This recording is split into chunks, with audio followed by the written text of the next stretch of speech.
msimu mzito, ulikuwa msimu wa pambano kweli kweli. Na alifanywa mengi na kuhakikisha Yanga anashindwa kutetea ubingwa. Tulifanya zaidi ya pale tuweze kutetea ubingwa.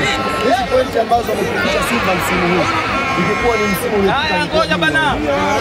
Maana sisi tulipandisha ubora, wakati kwa nazo na sisi tukaongeza ubora kupata pointi zaidi. Kwa hiyo msimu huu ulikuwa mgumu kweli. Msimu huu nimekaa mpaka maamuzi kwa ajili ya Yanga. Pole kaka, haikuwa rahisi msimu huu kufanya ndani. Kwa hiyo tunashukuru Mwenyezi Mungu na wana Yanga wote niwapongeze sana. Na sasa niwaambie bila kujalisha mtakuwa wapi. Na waomba sana tuvuke maji kienoni sana.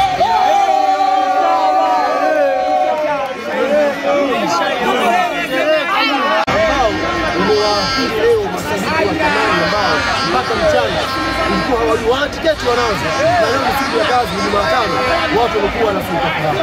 Kwa mimi kwa niaba ya klabu yetu na kwanza nichukue fursa hii kuwaomba radhi mashabiki wote ambao walikata tiketi leo na wakakosa fursa ya kuja Benjamin Mkapa kwa sababu ya utoto na mchango wa klabu yangu ya Simba. Hao wengine kama watapata fursa ya kuomba msamaha itakuwa jambo kubwa. Ila kama Simba wataoka kila waombe msamaha sio jambo jipya, kwa jambo la kawaida kwao. Kudhulumu haki za mashabiki kama hivyo ni mchezo wa kimataifa. Kwa sisi leo tumepata hiyo hela, lakini tunajisikia vibaya kwa mashabiki wa Tamani na wanataka kushinda kwa mchezo.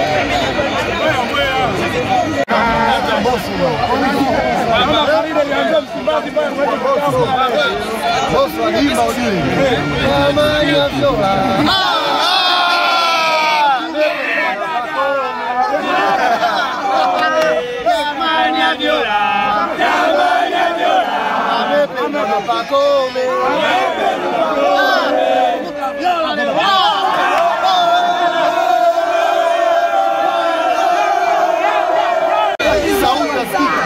Sherehe za ubingwa kuanzia bandarini hapa Dar es Salaam, tutaendelea bandari Zanzibar, tutakunywa supu hapa, acha masiara bana.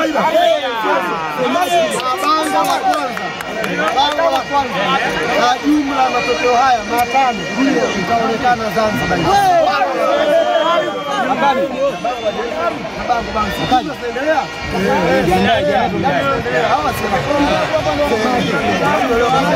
Bango